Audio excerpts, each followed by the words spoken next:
Olá, vamos para mais uma aula. Antes de qualquer coisa, né, antes de começar a mesma aula, só lembrando a vocês, né, que é importante vocês vão para um lugar silencioso, um lugar calmo, para vocês se concentrarem, ok? Enfim, a aula de hoje de produção textual ou de redação, né, é uma análise, né, do gênero textual que a gente já trabalhou, tá bom? Que é o cordel, né? Eu falei um pouco sobre o cordel, já a gente viu a estrutura desse cordel, né, algumas características dele, enfim. E aqui eu vou pegar um pedaço, né, de um cordel. Claro, o cordel é muito longo, né? Vou pegar um pedacinho dele para a gente ler, tá bom? Então eu vou ler daqui, vocês vão ler daí, né? E a gente vai acompanhando, e aí no final a gente vai resolver um exercíciozinho, né? Para a gente conseguir identificar esses elementos no texto, tá bom? Então vamos lá, né? O título do cordel já tá chamativo, né? O planeta Água está pedindo socorro. Então esse seria o título do cordel, tá bom? Vão aqui algumas dicas para fazer economia. Banho quente é repousante, mas não passe nele um dia, senão a conta da frente, parar desse banho quente, você entrar numa fria. Tem gente que demora meia hora no banheiro, 2 banhos são 1 hora, somam 30 o mês inteiro. Essa demora é nefasta. A água que um desse gasta dá para encher um barreiro. O sanitário consome de água uma boa carga, pois de 10 a 15 litros se vão na descarga. Estou dizendo a vocês que é isso no fim do mês que deixa a continha amarga. É possível que alguém, vendo a imensidão do mar, ache que tem tanta água que pode desperdiçar, mas isso não é verdade. Preste atenção, por bondade, no número que vou lhe dar.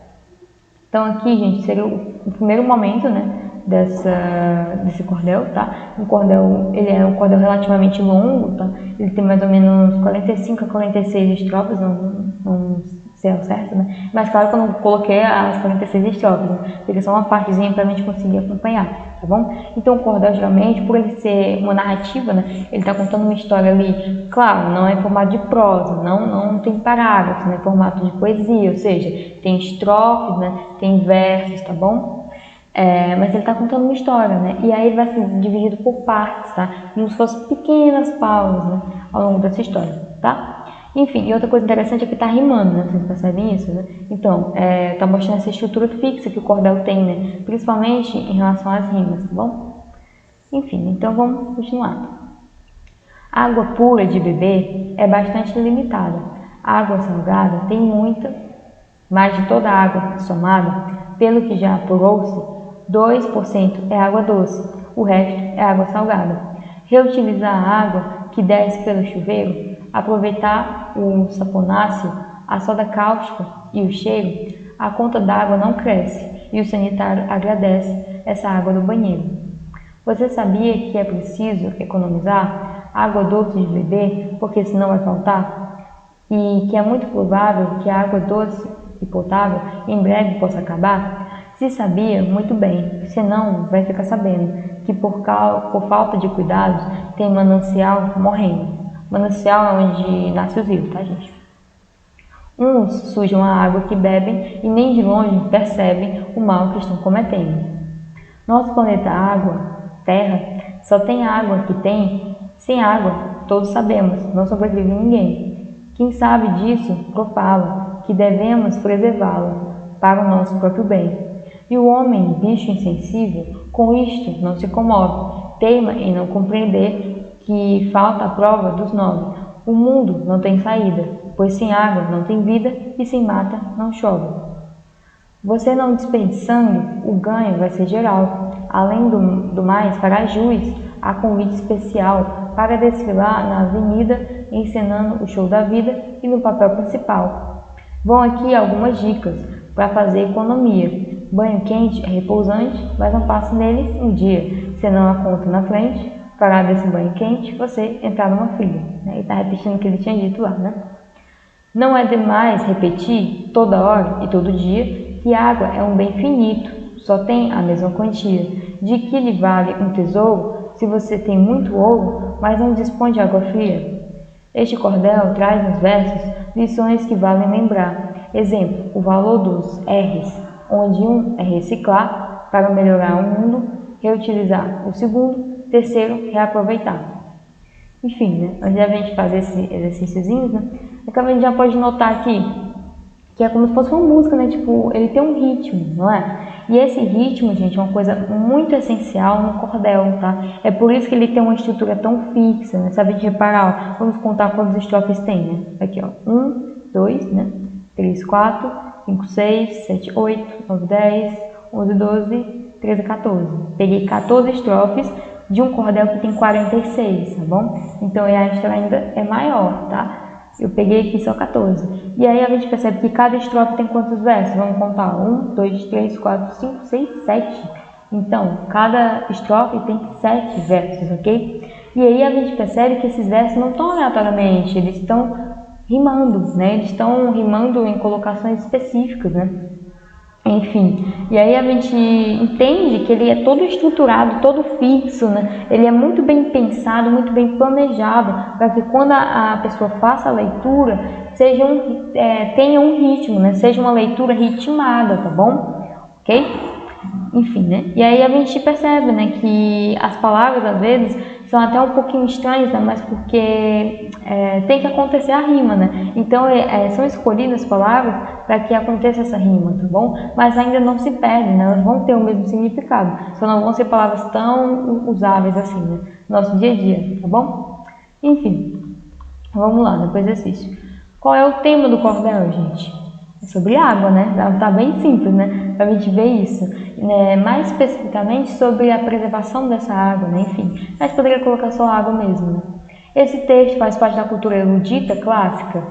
Que eu trouxe essa pergunta, né? O que seria cultura erudita ou cultura clássica? Seria aquela ideia mais elitista, né? Por exemplo, aqueles livros que poucas pessoas têm acesso, né? Ou seja, quando eu falo cultura clássica, cultura erudita, eu estou contrapondo com a cultura popular. Eu tenho a cultura popular, que é da massa, né? Que todo mundo tem acesso, e a cultura erudita, que pequenas pessoas têm acesso, tá bom? Não é todo mundo que tem, tá? É só uma pequena parcela, né? Que seria os intelectuais, por exemplo, tá? Enfim, esse ideal, né? de intelectualismo.